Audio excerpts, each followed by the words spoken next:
మిత్రులారా, అందరికీ నమస్కారం.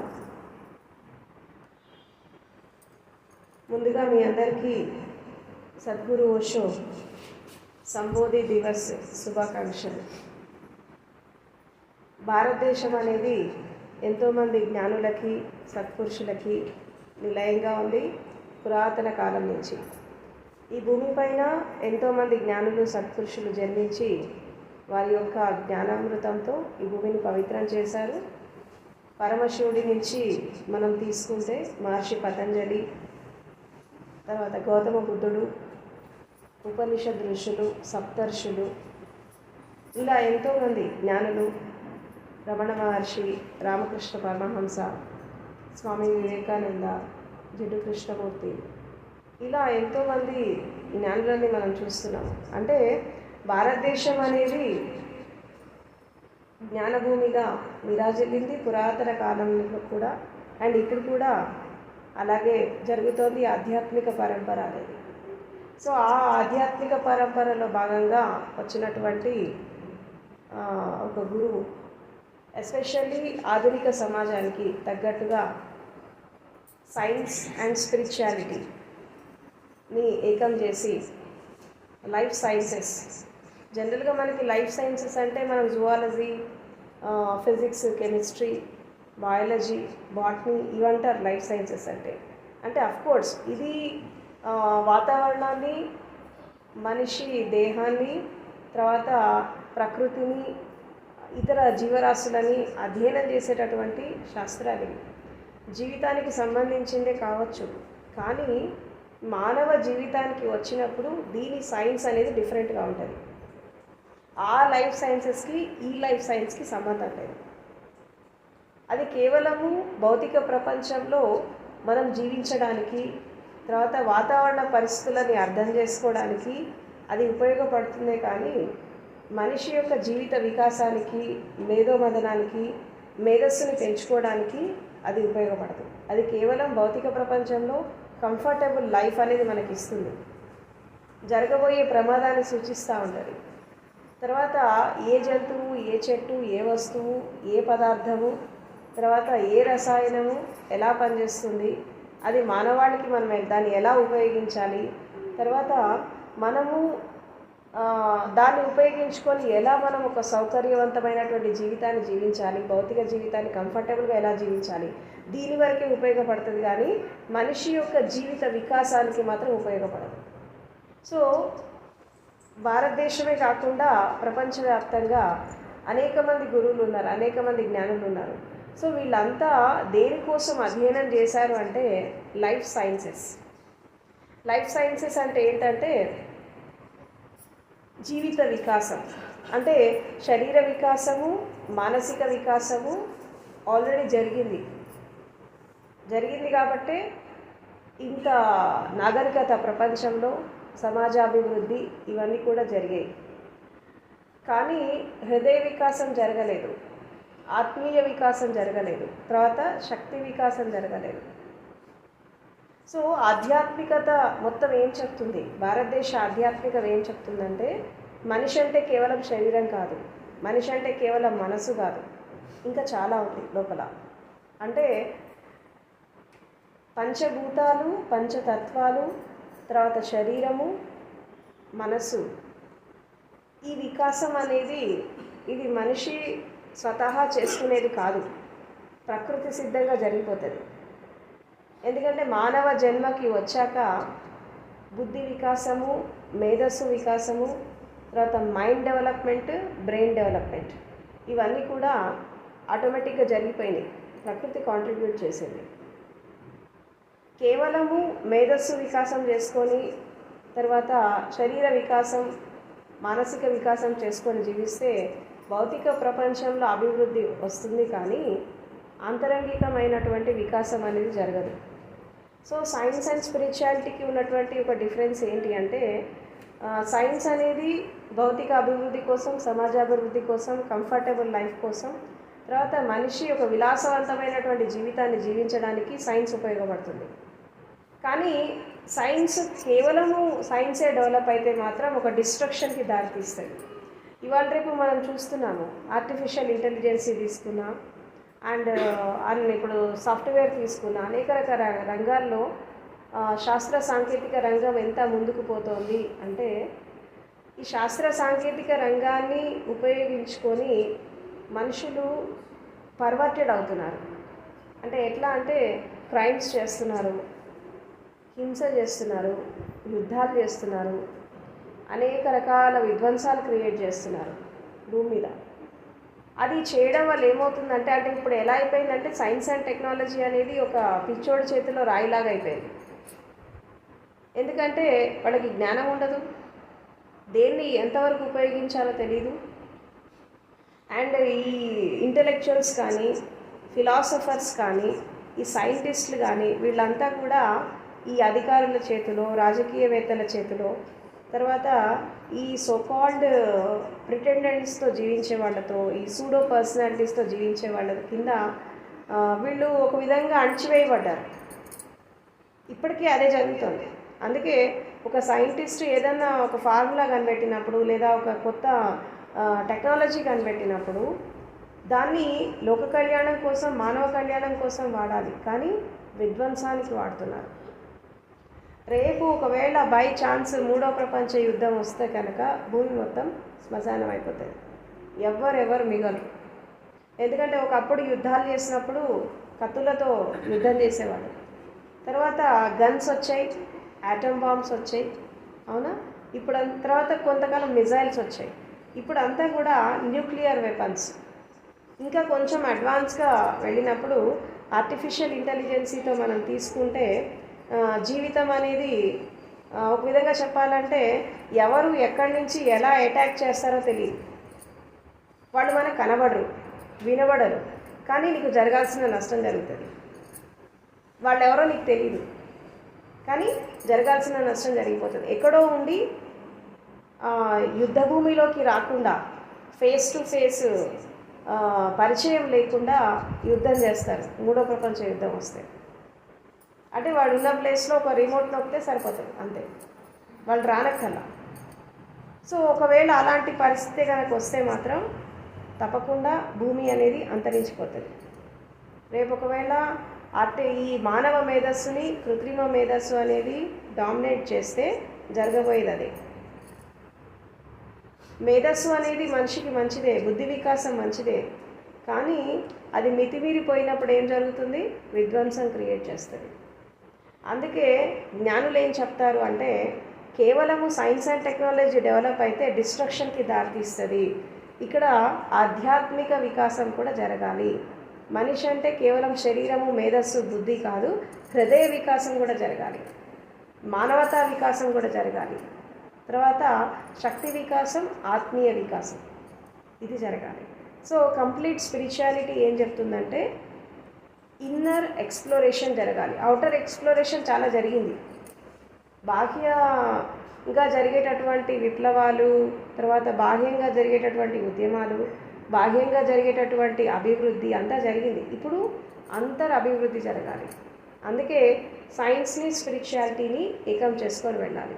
కేవలము ఆధ్యాత్మిక వికాసం అనేది జరిగితే ప్రపంచ అభివృద్ధి జరగదు. సైన్స్ అండ్ టెక్నాలజీ కూడా కావాలి. కేవలము సైన్స్ అండ్ టెక్నాలజీ పెరిగి ఆధ్యాత్మికం లేకపోతే మనకి డిస్ట్రక్షన్ వచ్చేస్తుంది. కాబట్టి లైఫ్ ఎంపవర్మెంట్ ఎలా వస్తుంది, జీవిత వికాసం ఎలా జరుగుతుంది అంటే science plus spirituality is equal to total life empowerment. అంటే శాస్త్రీయత, ఆధ్యాత్మికత, ఈ రెండింటిని మేళవించి మనం ఎప్పుడైతే జీవిస్తామో అప్పుడు సంపూర్ణ జీవిత వికాసం, సంపూర్ణ మానవ వికాసం అనేది అక్కడ జరుగుతుంది అని చెప్పి ఈ మోడ్రన్ ఎరాలో పుట్టినటువంటి అంటే ఎస్పెషల్లీ 21st సెంచరీలో వచ్చినటువంటి జ్ఞానులు అంటే ఇదివరకు జ్ఞానులలో ఎక్కువగా వాళ్ళకి విద్యా వికాసం ఎక్కువ లేదు. అంటే కేవలం ఆధ్యాత్మికంగా వాళ్ళు అంతరనుభవంతో, ఆత్మజ్ఞానంతో, బ్రహ్మజ్ఞానంతో, వాళ్ళకు ఉండే పరిజ్ఞానంతో వాళ్ళు సమాజానికి బోధించారు జ్ఞానాన్ని. కానీ ఈ భారతదేశంలో మనకి బాగా అంటే ఒక సైన్స్ అండ్ టెక్నాలజీని జోడించి మాట్లాడిన వాళ్ళు చాలా తక్కువ ఉన్నారు. జ్ఞానులలో ఉన్నారు, వాళ్ళు చెప్పింది సత్యమే, కానీ ఈ ఆధునిక సమాజానికి తగ్గట్టుగా మనుషులకు అర్థమయ్యే రీతిలో చెప్పేవాళ్ళు చాలా తక్కువ ఉన్నారు. అసలు ఫస్ట్ మనం ఎస్పెషల్లీ సైకాలజీ గురించి మనం తీసుకుంటే మొట్టమొదటిసారిగా మనిషి యొక్క మానసిక స్థితిని, తర్వాత ప్రకృతిని, పంచభూతాలని బాగా అధ్యయనం చేసిన వాడు ఫస్ట్ పర్సన్ ఎవరంటే గౌతమ బుద్ధుడు. అంటే ఇవాళ రేపు మనం చూస్తున్నటువంటి ఈ యొక్క సైకలాజికల్ డెవలప్మెంట్ అంటే మనిషి యొక్క జీవిత వికాసానికి కానీ, సైకాలజీకి కానీ, మైండ్ గురించి, ఎస్పెషల్లీ మైండ్ గురించి, మనసు యొక్క వికాసం గురించి, వీటన్నిటి గురించి బాగా విశ్లేషణాత్మకంగా దాన్ని అందిపుచ్చుకొని చాలా సైంటిఫిక్గా ఎక్స్ప్లెయిన్ చేశాడు 2600 సంవత్సరాల క్రితం. సో ఒక విధంగా చెప్పాలంటే is the father of modern psychology. అంటే ఇటు ప్రకృతిని, పంచభూతాలని, శరీరతత్వాన్ని, మానసిక తత్వాన్ని ఆయన కాచి వడబోసాడు. He's the first person. అంటే ఇటు స్పిరిచువాలిటీని, అటు సైన్స్ని. అందుకే ఏమంటారంటే ఆయన్ని స్పిరిచువల్ సైంటిస్ట్ అంటారు, ధర్మం యొక్క వైజ్ఞానికుడు అని అంటారు గౌతమ బుద్ధుడిని. సో అంటే ఆధ్యాత్మికాన్ని మనం డివైడ్ చేస్తే బుద్ధుడి కంటే ముందు, బుద్ధుడి తర్వాత అని ఈ ఎరాని కూడా మనం డివైడ్ చేయొచ్చు. అంటే ఒక గెస్టాల్ట్ చేంజ్ వచ్చేసింది స్పిరిచువాలిటీలో. ఆ గెస్టాల్ట్ చేంజ్ వచ్చాక దాని తర్వాత మనకి భక్తి ఉద్యమం వచ్చింది, ఇంకొంతమంది జ్ఞానులు వచ్చారు. మళ్ళీ ఈ ఆధునిక సమాజంలో తీసుకున్న 21st సెంచరీలో అంటే 1931 నుంచి 2025 మధ్యలో, 1931 నుంచి 2025 మధ్యలో మనకి కొంతమంది చదువుకున్న వాళ్ళు వచ్చారు జ్ఞానులలో. ఎవరు? స్వామి వివేకానంద, తర్వాత జిడ్డు కృష్ణమూర్తి, సద్గురు ఓషో, తర్వాత స్వామి రామ. వీళ్ళంతా ఏంటంటే చదువుకున్నవాళ్ళు. అంటే ఇటు ఫిలాసఫికల్గా, అటు సైన్స్ని, ఇటు స్పిరిచువాలిటీని, అంటే ఇటు తత్వాన్ని, శాస్త్రాన్ని, ఆధ్యాత్మికతని, ఈ నాలుగిటిని మేళవించి వాళ్ళు ఒక కొత్త నూతన ఒరవడి ఇవ్వడం జరిగింది. దేనికి? స్పిరిచువాలిటీకి. సో ఆ కోవకి చెందినటువంటి ఒక జ్ఞాని ఆయనే సద్గురు ఓషో. తర్వాత ఓషో జీవితం గురించి చెప్పాలంటే ఆయన జన్మించింది డిసెంబర్ 11, 1931 కుచ్వాడ అనే విలేజ్లో, జబల్పూర్ దగ్గర, మధ్యప్రదేశ్ స్టేట్లో. తర్వాత ఆయన చిన్నప్పటి నుంచి కూడా సత్యాన్వేషి. అంటే అసత్యాలకి, మూఢనమ్మకాలకి, అంధవిశ్వాసాలకి, అంధశ్రద్ధకి. ఒకప్పుడు భారతదేశంలో కులము, మతము, అనేక రకాల ధర్మాలు, స్వర్గము, నరకము, ఇవి ధారణలు ఎక్కువ ఉండేవి భారతదేశంలో. ఇవన్నిటిని ఆయన ఖండించాడు. ఇదంతా అంటే ఈ డాగ్మాస్, క్రీడ్, ఈ రిలీజియస్ బిలీఫ్స్, సూపర్స్టిషియస్ బిలీఫ్స్, ఇవన్నీ కూడా ఆయన ఖండించడం జరిగింది చిన్నప్పటి నుంచి కూడా. సో అలా ఖండిస్తూ ఇక్కడ కళ్ళ ముందు కనిపించేదే సత్యం, కానీ కనబడని దాని గురించి మనం ఎంత చెప్పినా అది అర్థం కాదని అంటాడు. ఫస్ట్ కనిపించేటటువంటి సత్యాన్ని ఎవరైతే అర్థం చేసుకుంటారో అప్పుడు కనబడని సత్యానికి వెళ్తారు. అంటే ఇక్కడ శృతమయ ప్రజ్ఞ, చింతన్మయ ప్రజ్ఞ కాదు, భావనామయ ప్రజ్ఞని జాగృతం చేసుకొని ప్రతిదీ కూడా అనుభవపూర్వకంగా తెలుసుకోవాలి, ఎక్స్పీరియన్స్ చేసి తెలుసుకోవాలి అని చెప్పి ఆయన జీవితానికి ఒక నూతన ఒరవడిని ఇవ్వడం జరిగింది. అండ్ ఇంకోటి ఏంటంటే భగవంతుడు అనేవాడు ఎక్కడో లేడు, నువ్వు జీవించే జీవితంలోనే ఉన్నాడని చెప్పాడు. జీవన్ హీ హై ప్రభు. జనరల్గా మనకి భారతదేశంలో ఒక ధారణ ఉంది, ఏంటి అంటే దేవుడు అనేవాడు ఎక్కడో ఉంటాడు, అందరి తలరాతలు రాస్తాడు, ఈ కర్మ సిద్ధాంతం అనేది ఒకటి ఉంది, మనము గత జన్మలో చేసిన పాపాలు ఈ జన్మలో అనుభవించాలా, లేకపోతే ఆగామి కర్మలు, సంచిత కర్మలు, లేదంటే ప్రారంధ కర్మలు, ఇవన్నీ కూడా అనుభవించాలా. ఇది అనుభవించాలంటే మనిషి 100 జన్మలు ఎత్తాలి, ఈ 100 జన్మలు ఎత్తి అది అనుభవిస్తే తప్పించి ముక్తి మోక్షం రాదు. ఇదంతా కూడా వేస్ట్ ఫిలాసఫీ అని ఖండించాడు ఆయన. ఎందుకు ఖండించాడు తెలుసా మీకు? ఇప్పుడు కర్మ సిద్ధాంతంలో ఎస్పెషల్లీ ఒక విషయం అర్థం చేసుకోవాలి. ఏంటి అంటే ఇప్పుడు ఒక వ్యక్తి ఒక పని చేశాడు, మంచో చెడో ఒక పని చేశాడు. ఆ పని చేశాక దాని రిజల్ట్ అనేది ఎప్పుడో రాదు, ఇమీడియట్గా వస్తుంది. అవునా? ఇప్పుడు నాకు ఆకలి వేసింది, నేను అన్నం తిన్నాను. ఆ అన్నం తిన్న రుచి అనేది నాకు ఇమీడియట్గా వస్తుందా, లేకపోతే 10 సంవత్సరాల తర్వాత వస్తుందా? ఇమీడియట్గా వస్తుంది. అంటే అన్నం తినడము, ఆ రుచిని ఆస్వాదించడము, ఆ టేస్ట్ నేను తీసుకోవడం అంటే కర్మనేగా. ఇది కూడా తినడం కూడా కర్మనే కదా. ఒకళ్ళని చంపితేనో హింసిస్తేనో అది మాత్రమే కర్మ కాదు, ప్రతిదీ కర్మనే. మనం ఉదయము కర్మ అంటే పని, it's a work. Day to day routine లైఫ్లో మనం చేసేటటువంటి పనులు. ఉదయం లేచినప్పటి నుంచి రాత్రి పడుకునేదాకా, మనిషి పుట్టినప్పటి నుంచి చచ్చిపోయేదాకా చేసే ప్రతి చిన్న పని కూడా దాన్ని సంస్కృత పదంలో దాన్ని కర్మ అన్నారు, తెలుగు భాషలో పని అంటారు. దీనికి పెద్ద భూతద్దంలో పెట్టి చూడకండి దాన్ని. ఎందుకంటే ఈ మధ్యకాలంలో ఏం జరుగుతుందంటే ఈ కర్మ సిద్ధాంతం మీద ఏం తెలియని మూర్ఖులు మాట్లాడి ఒక విధంగా చెప్పాలంటే అందరిని రాంగ్ ట్రాక్లో పంపించేస్తున్నారు. సింపుల్గా తీసుకోవాలి కర్మ సిద్ధాంతాన్ని. అసలు కర్మ సిద్ధాంతం అనేది ఏం లేదు దానికి. కర్మ అంటే పని, సిద్ధాంతాలు దానికి యాడ్ ఆన్ చేసి మనుషులను సోబరిపోతుల్లాగా తయారు చేశారు భారతదేశంలో. భారతదేశం పురాతన ప్రాచీన దేశమైనా ఇప్పటికీ ఇంకా వెనుకబడి ఉంది. దానికి కారణం ఏంటంటే బికాజ్ ఆఫ్ దిస్ కర్మ సిద్ధాంతం. ఎందుకు తెలుసా? ఎవరన్నా ఏదన్నా దుఃఖం అనుభవిస్తున్నారనుకో, నువ్వు ఏ జన్మలో ఏం పాపం చేసావు అనుభవించు, నీ కర్మ ఇంతే, నీ రాత ఇంతే, అనుభవించు. అరే దీన్ని గతంలో చేసింది నేను అప్పుడే ఫలితం అనుభవించేశాను, దాని తాలూకు ఒక జ్ఞాపకాన్ని నా మనసు లోపల పెట్టుకొని దాన్ని మోసుకొని తిరుగుతున్నాను అని చెప్పి ఎవరు చెప్పరు. మన శరీరానికి గాయమైంది, మనం మందు రాసాము, మందు రాశాక అది హీల్ అయింది, కానీ ఆ మరక ఉండిపోతుంది ఆ శరీరం మీద. ఆ మరకని మరకలాగా చూసి మళ్ళీ ఇంకొక గాయం కాకుండా నువ్వు శరీరాన్ని కాపాడుకున్నావు అనుకో, నీకు బంధనం ఎక్కడుంటుంది? నీకు బంధనం ఉండదు. ఇంకా ఆ పని చేసావు, చేయి కట్ అయింది, బ్లడ్ వచ్చింది, అవునా, దానికి మందు రాసావు, అది హీల్ అయింది, కానీ మరక అలా ఉండిపోయింది. ఈ మరకను పట్టుకొని మళ్ళీ గిల్లుకుంటారు, దాన్ని గిల్లుకొని రేపుకుంటారు, రేపు మళ్ళీ గాయం అవుతుంది. అంటే ఆ మరకని మరకలాగా సమస్య పోనీయకుండా దాన్ని తవ్వుకొని తలుచుకొని ఎప్పుడైతే నువ్వు పదే పదే పదే చేసిన మంచి చెడు పదే పదే ఎప్పుడైతే నీ ఒక సబ్కాన్షియస్ మైండ్లో దాన్ని రిపీట్ చేస్తావో, you are carry forward with it. దాన్ని ముందుకు నడుస్తున్నావు, ముందు దాన్ని తీసుకొస్తున్నావు. బంధనం నువ్వు వేసుకుంటున్నావు. కర్మకి బంధనం ఉండదు, బంధనం నువ్వు వేసుకుంటున్నావు, నీ అజ్ఞానంలో వేసుకుంటున్నావు. ఈ అజ్ఞానంలో వేసుకోవడం వల్ల ఏమో అది రిపీట్ అవుతుంది. ఎవరో తిట్టారు 10 ఏళ్ల క్రితము, వాడు ఒకసారి తిట్టిపోయాడు, నువ్వేం చేస్తావు? నీ అజ్ఞానంలో దాన్ని రిపీట్ చేసుకుంటూ ఉంటావు. అంటే మాసిపోయిన గాయాన్ని రేపుకోవడం, ఇది బంధనం. ఆల్రెడీ మారిపోయింది గాయము, మళ్ళీ నువ్వేం చేస్తున్నావు? రేపుతున్నావు, దాన్ని రేపి మళ్ళీ ఫ్రెష్గా చేస్తున్నావు, చేసుకొని మళ్ళీ దాన్ని క్యారీ ఫార్వర్డ్ చేస్తున్నావు.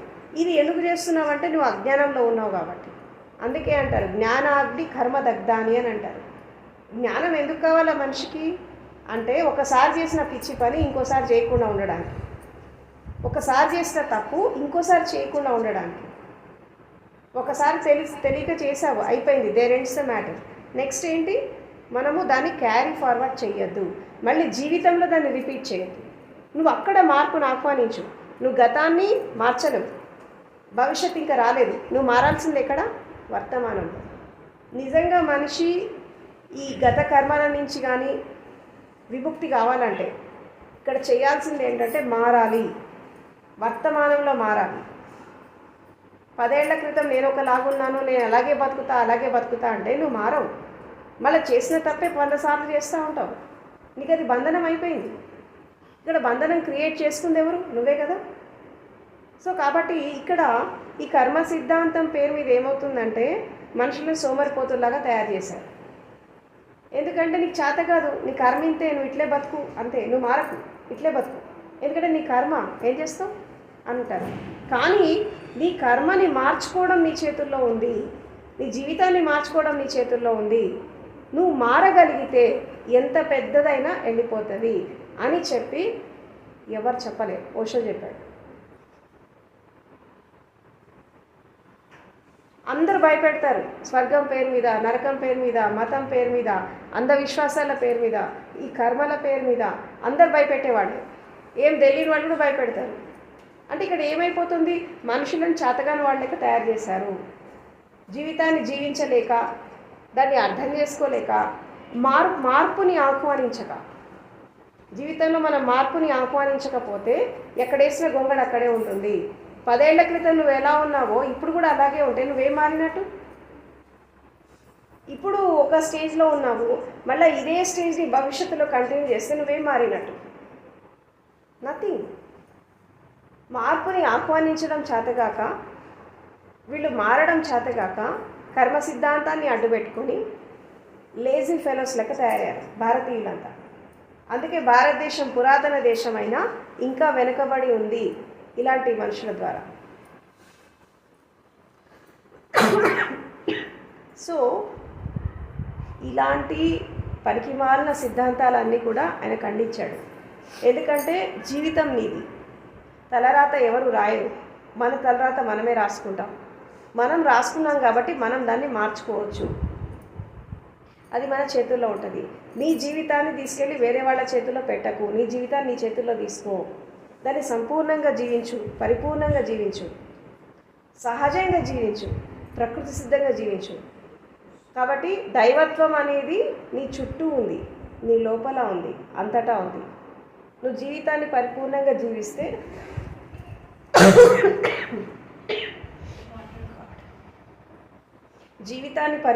జీవిస్తే నువ్వు దాన్ని అందుకోగలుగుతావు అని చెప్పి ఒక కొత్త ఫిలాసఫీని ఆయన బయటపెట్టాడు.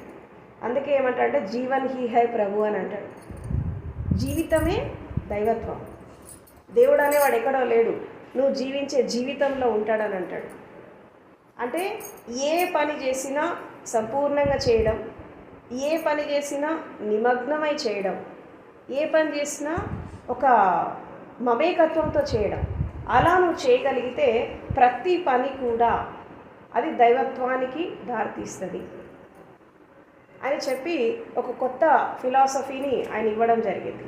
అంటే పూర్వకాలంలో గురువులు కూడా ఎలా ఉండేవాళ్ళు అంటే అన్ని రహస్యాలను దాచేశారు. మొత్తం జ్ఞానోదయం పొందడం కష్టం, దానికి ఎంతో తపస్సు చేయాలా, సాధన చేయాలి, ఎంతో పరితపించాలి, అట్లయితేనే సంసారాలు త్యజించాలా, దీన్ని అన్నీ వదిలేస్తే కానీ రాదు అని చాలామంది ఇట్లా ఒక ధారణ ఉంది భారతదేశంలో. అంటే నువ్వు ముక్తి మోక్షం పొందాలంటే నువ్వు సన్యాసి కావాలా, కాషాయం వేసుకోవాలి, బట్టల రంగు మార్చుకోవాలి, మనసు రంగు మారకపోయినా పర్లేదు, బట్టల రంగు మార్చుకుంటే మోక్షం వచ్చేస్తుంది అని చెప్పి ఇట్లా ఒక సిద్ధాంతాన్ని ధారణని చేశారు. కానీ ఓషో వచ్చాక ఏమైపోయిందంటే నువ్వు ఎక్కడికో వెళ్ళాల్సిన అవసరం లేదు. ఈ సోకాల్ ఇవాళ రేపు చాలామంది ధ్యానులు, గురువులు ఒక వర్డ్ చాలా పరిపాటిగా వాడుతున్నారు, ఏంటంటే సంసారంలో నిర్వాణం అని.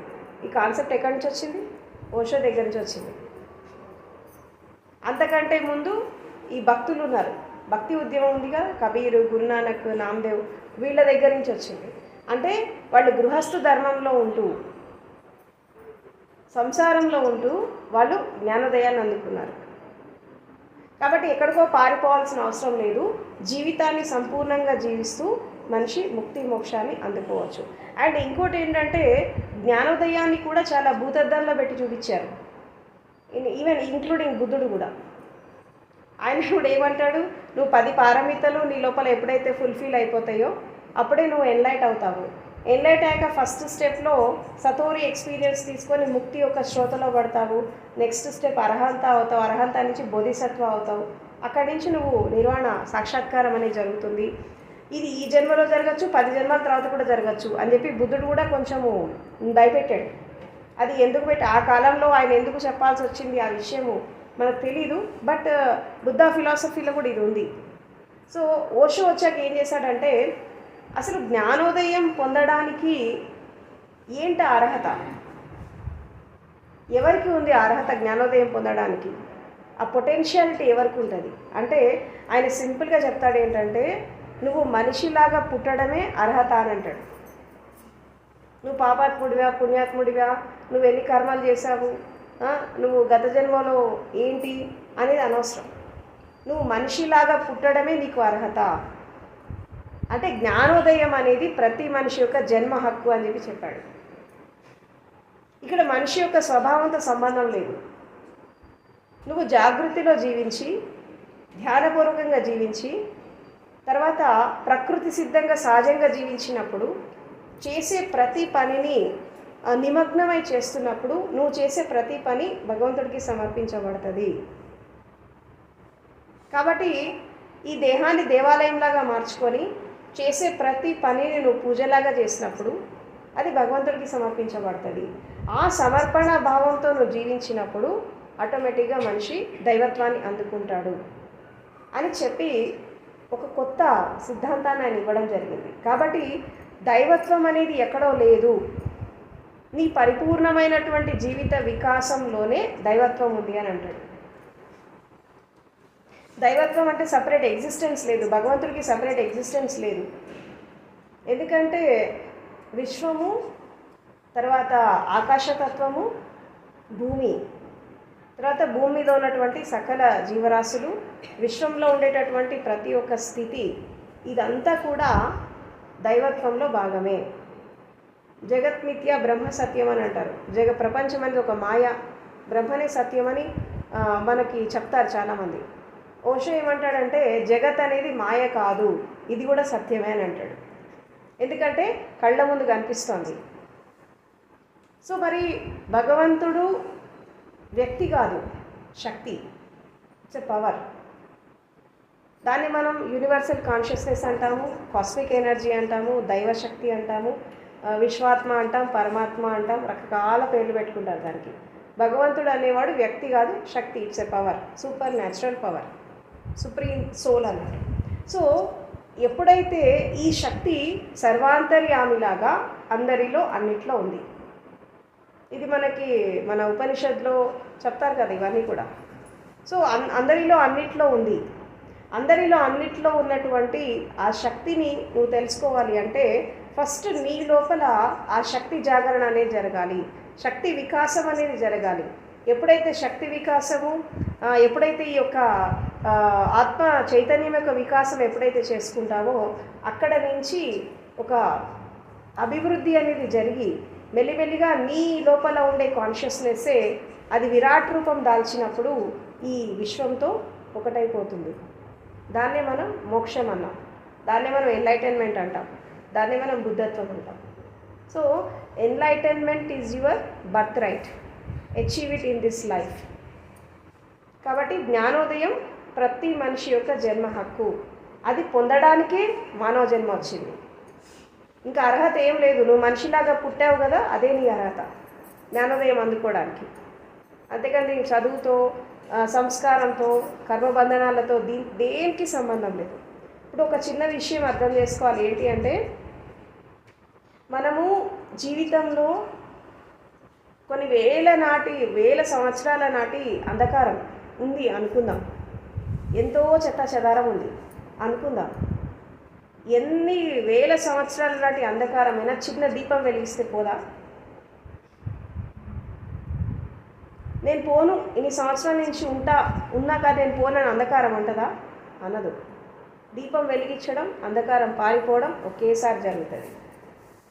అండ్ అదేవిధంగా మనిషి తను చేసినటువంటి మంచి చెడు పనులు, అది ఈ లైఫ్ అయినా, ఇంకో లైఫ్ అయినా, 10 లైఫ్స్ అయినా, 100 లక్షల కోట్ల లైఫ్స్, కానీ మనిషి చేసినటువంటి మంచి చెడు పనులు ఏవైతే ఉన్నాయో ఇవన్నీ కూడా ఆ పని జరిగింది, దాని యొక్క రిజల్ట్ వచ్చింది, తర్వాత జస్ట్ ఒక గాయం ఉండిపోయింది. అవునా? పని జరిగింది, దాని అనుభవం వచ్చింది, అప్పటికప్పుడే అనుభవిస్తాం, ఎక్కడో లేట్ కాదు. ఇక్కడ ఎప్పుడో ఇప్పుడు చేసినది 10 సంవత్సరాల తర్వాత వస్తుంది ఉండదు. అది మనం చేసే వర్క్ని బట్టి, మనం చేసే పనిని బట్టి కొన్ని ఫాస్ట్గా వస్తాయి, కొన్ని లేట్గా రావచ్చు. కానీ ఏ లైఫ్లో చేసినటువంటి పనుల యొక్క ఫలితము ఆ లైఫ్లోనే వస్తాయి, ఇంకో లైఫ్కి క్యారీ ఫార్వర్డ్ కావు. ఎందుకు కావంటే ఒకసారి ఈ లైఫ్ ఎండ్ చేసుకొని మళ్ళీ కొత్త లైఫ్ స్టార్ట్ చేస్తున్నప్పుడు ఇది ఇక్కడ సమస్య పోతాయి. కాకపోతే ఏమవుతుందంటే ఇక్కడ ఈ పనులకు తాలూకు ఉన్నటువంటి గాయం ఏదైతే ఉందో, ఆ స్టెయిన్, ఆ మరక ఏదైతే ఉందో, ఆ మరకని నువ్వు తవ్వుకుంటూ ఉంటావు. ఎవరు క్యారీ ఫార్వర్డ్ చేస్తున్నారు ఇక్కడ? మీరే చేసుకుంటున్నారు. ఎందుకంటే అజ్ఞానంలో ఉన్నారు కాబట్టి. అక్కడ స్టెయిన్ ఉండిపోయింది అంటే ఆల్రెడీ గాయం మానిపోయింది, నువ్వు దాన్ని మళ్ళీ గిల్లుతున్నావు. ఎప్పుడో జరిగిపోయిన సంఘటన పదే పదే పదే పదే తలుచుకోవడం వల్ల ఏమవుతుంది, మాసిపోయిన గాయాన్ని మళ్ళీ రేపుకుంటున్నావు. ఆ రేపుకున్నప్పుడు ఏం జరుగుతోంది, బంధనం అయిపోతుంది.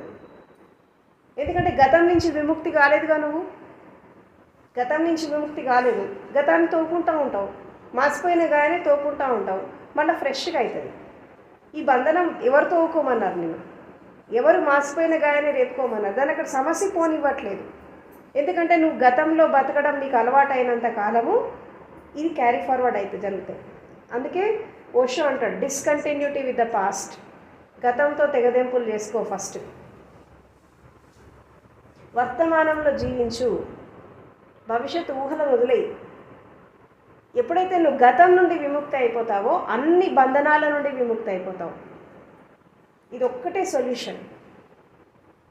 అది ఏ బంధనమైనా, అది పాస్ట్ లైఫ్ కానీ, ఈవెన్ ఈ జీవితంలో ఒక చిన్న బాల్యం నుంచి ఇప్పటి వరకు ఉన్న జీవితంలో కానీ నువ్వు చేసిన మంచి చెడు ఏదైతే ఉందో, మంచికి కూడా ఫలితం ఉంటుంది, చెడుకు కూడా ఉంటుంది. ఇక్కడ మంచి ఫలితం వచ్చినప్పుడు మనం ఎంజాయ్ చేస్తాం, ఎందుకంటే మనసు కోరుకుంటుంది కదా. చెడు ఫలితం వచ్చినప్పుడు ఏడుస్తున్నాం. కానీ ఇక్కడ ఆధ్యాత్మికంలో మంచి చెడుకు అతీతంగా పోవాలా, పాపపుణ్యాలకు అతీతంగా వెళ్ళాలి. పాపం నుండి ఎలాగో విముక్తి కావాలా, పుణ్యం నుండి కూడా విముక్తి కావాలి. తర్వాత చెడు పనుల నుంచి విముక్తి కావాలి ఎట్లయినా, కానీ మంచి నుంచి కూడా విముక్తి కావాలి. అంటే ఇక్కడ కర్త అనేవాడు ఉండద్దు, కర్త అనేవాడు ఉండద్దు, నేను నాది అనేది ఉండద్దు. నేను, నాది, నావారు, ఈ మూడు ఉన్నాయి చూసారా, నేను, నాది, నావారు. ఇదేంటి, ఈగో, అహంకారం. ఈ అహంకారం ఉన్నంత వరకు మనిషి బంధనాలు వేసుకుంటానే ఉంటాడు.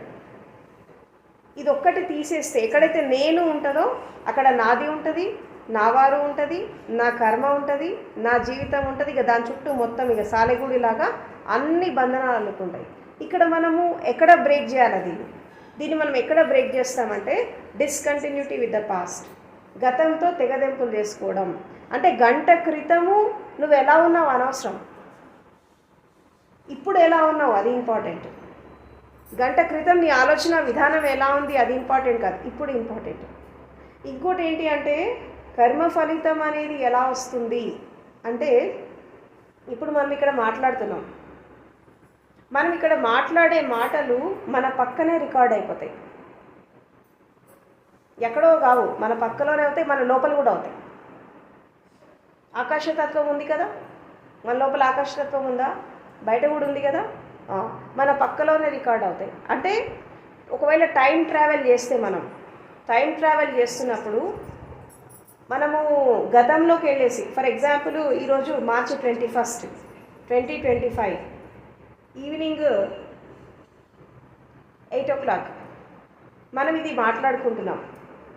ఈ సంఘటన ఇక్కడ జరిగింది, మీరంతా వెళ్ళిపోయారు, నేను కూడా వెళ్ళిపోయాను, మనంతా చచ్చిపోయినా అయిపోయింది. కానీ ఇక్కడ నేను మాట్లాడిన మాటలు ఇక్కడ రికార్డ్ అవుతాయి.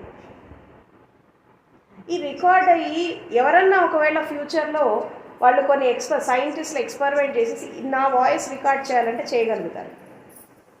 ఇప్పుడు ఆర్టిఫిషియల్ ఇంటెలిజెన్స్ చేసేది ఇదే. అంటే ఎప్పుడో జరిగిన సంఘటనలు, ఎప్పుడో జరిగిన మాటలు, కొన్ని రకాల శబ్దాలని కొన్ని సెన్సిటివ్ ఇన్స్ట్రుమెంట్స్ ద్వారా రికార్డ్ చేసి మళ్ళీ దానికి జీవం పోయేసేటటువంటి ప్రయత్నాలు జరుగుతున్నాయి. నాసా చేస్తుంది, స్పేస్ రీసెర్చ్ ఆర్గనైజేషన్ ఇది చేస్తుంది. సో భవిష్యత్తులో కూడా ఇలాంటి టెక్నాలజీ కూడా, artificial intelligence means nothing but ఇదే. అంటే మనకు తెలియకుండా neuro receptors, neuro transmitters, neuro sensors, సూక్ష్మంగా ఉండేటటువంటి కొన్ని పరికరాలు మన గాలిలో, మనకి గాలి ఎలాగైతే మనకు కనిపించదో ఆ ఇన్స్ట్రుమెంట్స్ కూడా మనకు కనిపించవు. ఇదే సేమ్ టెక్నాలజీ ప్రకృతిలో సనాతన కాలం నుంచి ఇది జరుగుతుంది, విశ్వంలో ఇది జరుగుతుంది. ఇప్పుడు సైంటిస్టులు ఏం చేశారు, సేమ్ టెక్నాలజీని వాడేసుకొని వాళ్ళు బహిర్గతంగా ఆర్టిఫిషియల్ ఇంటెలిజెన్స్ అని చెప్పి వాళ్ళు కొత్త టెక్నాలజీ తీసుకొని వచ్చారు. ఇదంతా కూడా మళ్ళీ యూనివర్సల్ కాన్షియస్నెస్తో మమేకమైపోయి చేసేటటువంటి ఒక వర్కే ఇదంతా కూడా. ఇప్పుడు మనకి సౌండ్ వేవ్స్ ఉన్నాయా, ఎలక్ట్రిక్ వేవ్స్ ఉన్నాయి, ఎలక్ట్రోమాగ్నెటిక్ వేవ్స్ ఉన్నాయి, బయోకెమికల్ వేవ్స్ ఉన్నాయి, లైట్ వేవ్స్ ఉన్నాయి. ఇవన్నీ కూడా ఎలా ట్రావెల్ చేస్తున్నాయి, త్రూ వ్యాక్యూమ్ ద్వారా చేస్తున్నాయి, ఆకాశతత్వంలో చేస్తున్నాయి. ఇప్పుడు ఇది సౌండ్ వేవ్సే కదా, నేను మాట్లాడింది ఏంటి? Sound wave. అంటే ఏదో ఒక మాధ్యమం ఉంటుంది, మీకు నాకు క్యారీ ఫార్వర్డ్ చేయడం, మధ్యలో ఒక మాధ్యమం ఉంటుంది. ఆ మాధ్యమాన్ని మనం ఏమంటున్నామంటే ఆకాశతత్వం అంటున్నాం. ఈ ఆకాశతత్వంలోనే ప్రతిదీ, అంటే మనిషి చేసిన మంచి చెడు మాటలు పనులు అన్నీ ఇక్కడ రికార్డ్ అయిపోతాయి. అన్నీ లోపల కూడా రికార్డ్ అవుతాయి. లోపల బయట అంతా రికార్డింగ్ జరుగుతుంది. ఇక్కడ మనకి ప్రైవసీ అంటూ ఏం లేదు. ఇది ఎప్పటి నుంచో ఉంది, విశ్వం పుట్టిన కాడి నుంచి ఉంది. ఇప్పుడు సైంటిస్టులు కొత్తగా చెప్తున్నారు ఆర్టిఫిషియల్ ఇంటెలిజెన్స్ అని. ఇది ఎప్పటి నుంచో సీక్రెట్గా నడుస్తుంది. కాబట్టి ఇప్పుడు సైన్స్ అండ్ టెక్నాలజీ డెవలప్ అయింది కాబట్టి ఇప్పుడు మనకు అది అర్థమవుతుంది. ఇన్నాళ్ళు మనకు అర్థం కాలేదు, కానీ ఒకప్పుడు మొత్తం జరిగింది ఇదే. సో కాబట్టి కర్మ చేయడము, ఓకే, అది రికార్డ్ కావడము, వెంటనే దాని ఫలితం రావడం జరిగిపోతుంది. కానీ ఆ ఫలితం వచ్చాక మన లోపల, మన మనసులో, అంటే ఈ సబ్కాన్షియస్ మైండ్లో దాని తాలూకు జ్ఞాపకం ఉండిపోయింది, ఇంప్రింట్, ఒక ముద్ర. 10 ఏళ్ల క్రితం నేను ఎవరినో ఏదో తిట్టాను, అవునా, నేను వాళ్ళని తిట్టేశాను, వాళ్ళు చచ్చిపోయారు, నేను కూడా చచ్చిపోయాను. కానీ ఇక్కడ ఏమైపోయింది, ఆ ముద్ర, నేను వాళ్ళని తిట్టాను అనే ఆ స్టాంప్ అనేది పడిపోయింది సబ్కాన్షియస్లో. దాన్ని మనం కర్మ అంటున్నాం. అక్కడ నేను అన్నాను, నా మనస్సు వ్యాకులత చెందింది, వాళ్ళు డిస్టర్బ్ అయ్యారు, నేను డిస్టర్బ్ అయ్యాను. మాట అనడము, డిస్టర్బెన్స్ కావడము, నేను ఆ బాధను అనుభవించడం స్పాట్లో జరిగిపోయింది. కానీ ఆ గాయం మిగిలిపోయింది. నేను ఆ గాయాన్ని రేపుకుంటా ఉన్నాను అనుకో, నాకు బంధనం వచ్చేస్తుంది. లేదు, అనేసాను, అయిపోయింది, వాళ్ళకి నేను సారీ చెప్పేశాను మనస్ఫూర్తిగా, అది సమసిపోయింది. ఇంతే. కాబట్టి గతంతో ఎందుకు తెగదెంపులు చేసుకోవాలి, వర్తమానంలో ఎందుకు జీవించాలి అంటే, గతంతో ఎప్పుడైతే మనం తెగదెంపులు చేసుకుంటామో అన్ని బంధాల నుండి విముక్తి అయిపోతాం. అది పనికి కర్మబంధనం కావచ్చు, అది ఇతర బంధనాలు కావచ్చు, మనుషులతో సంబంధం కావచ్చు, ప్రకృతితో సంబంధం కావచ్చు, దేంతో అయినా రిలేషన్ కావచ్చు. ప్రతి దాంట్లో మనము డిస్కనెక్ట్ అయిపోతాం. ఆ డిస్కనెక్ట్ అయిపోయి నీకు నువ్వుగా స్వేచ్ఛగా, ఆనందంగా, ప్రకృతి సిద్ధంగా, సహజంగా నువ్వు జీవించగలిగితే, అది కూడా వర్తమానంలో జీవించగలిగితే, నీకు జ్ఞానోదయం అనేది 24 అవర్స్లో వస్తుంది అంటాడు. ఎక్కువ టైం కూడా పట్టదు దీనికి. ఇదంతా కూడా మన చేతుల్లో ఉంది. ఇది ఒక కొత్త ఫిలాసఫీని ఆయన ఇవ్వడం జరిగింది. సో దాని ద్వారా ఎంతోమంది లాభం పొందారు. ఎంతోమంది అసలు ఏం తెలియని వాళ్ళు, అసలు భగవంతుడు అంటే ఏంటో తెలియని వాళ్ళు, ప్రకృతి అంటే ఏంటో తెలియని వాళ్ళు, సహజత్వం అంటే ఏంటో తెలియని వాళ్ళు ఆయన దగ్గర 6 months, 3 months, 1 year సాధన చేసి ఎన్లైట్ అయిన వాళ్ళు చాలామంది ఉన్నారు. నేనే దానికి ఎగ్జాంపుల్. 3 monthsలో అందుకున్నాను ఆయన దగ్గరికి వెళ్ళాక. నాకు ఎక్కువ టైం పట్టలేదు, ఎందుకంటే జ్ఞానోదయాన్ని, దైవత్వాన్ని, జీవితాన్ని సింప్లిఫై చేసేసాడు ఆయన. ఇదేదో పెద్ద అభూత కల్పన కాదు. ఇది ఏదో కొంతమందికి మాత్రమే అందేటటువంటి ఒక వరం కాదు. ఇది ఎవరైనా అందుకోవచ్చు. నేనే దానికి ఎగ్జాంపుల్. మీరు నన్ను చూడండి, నేను కూడా ఒకప్పుడు మీలాగా అంధకారంలో, అజ్ఞానంలో ఉన్నాను. నేను కూడా ఒకప్పుడు మీలాగే మంచి చెడు అన్నీ చూసుకుంటా వచ్చాను. నాకు అందింది, కాబట్టి మీకు కూడా అందుతుంది, ప్రయత్నం చేయండి అని అన్నాడు. నేనే దానికి బెస్ట్ ఎగ్జాంపుల్ అని చెప్పాడు. సో జ్ఞానోదయం అనేది ప్రతి మనిషి యొక్క జన్మ హక్కు. It's our birth right. దానికి అర్హత ఏంటంటే నువ్వు మనిషిలాగా పుట్టడమే నీకు అర్హత. నువ్వు ఎన్ని పాపాలు చేసావు, ఎన్ని పుణ్యాలు చేసావు, గత జన్మ నువ్వు సాధన చేసావా లేదా, ఇదంతా ట్రాష్, చెత్త ఇదంతా. ఎవరైనా నేను ఏదైనా ఒక సత్యం మాట్లాడితే నేను ఇట్లా అందుకున్నానంటే అందరూ ఏమంటారు తెలుసా, మీరు ఎంతో సాధన చేస్తుంటారు గత జన్మలో, మాకు చేత కాదు అంటే ఇక్కడ కూడా ఎస్కేప్ అవుతారు. అసలు నువ్వు గత జన్మలో సాధన చేసావా లేదా దీంతో ఏం సంబంధం? నువ్వు వర్తమానంలో అందుకో కదా, ఇప్పుడు బతికే ఉన్నావు కదా, ఎప్పుడో పోయిన దాని గురించి ఎందుకు ఆలోచిస్తావు? చేసామా లేదా అప్రస్తుతం. ఇంకోటి కూడా చెప్తున్నాను నేను మీకు, మనము పాస్ట్లో చేసినటువంటి మంచి చెడు సాధన, జ్ఞాన సాధన ఏదైనప్పటికీ కూడా ఒకసారి తల్లి గర్భంలోకి వచ్చేసి ఆ ప్రసవ వేదన అనుభవించాక పాస్ట్ అంతా సమస్య పోతుంది. మళ్ళీ ఈవెన్ ఎన్లైటెడ్ పీపుల్ కూడా మళ్ళీ సాధన చేయవలసిందే. కొత్త లైఫ్కి వచ్చాక మళ్ళీ దాన్ని జాగృతం చేసుకోవాల్సిందే. నీ లోపల విత్తనం ఉండొచ్చు, జ్ఞానబీజం ఉండొచ్చు.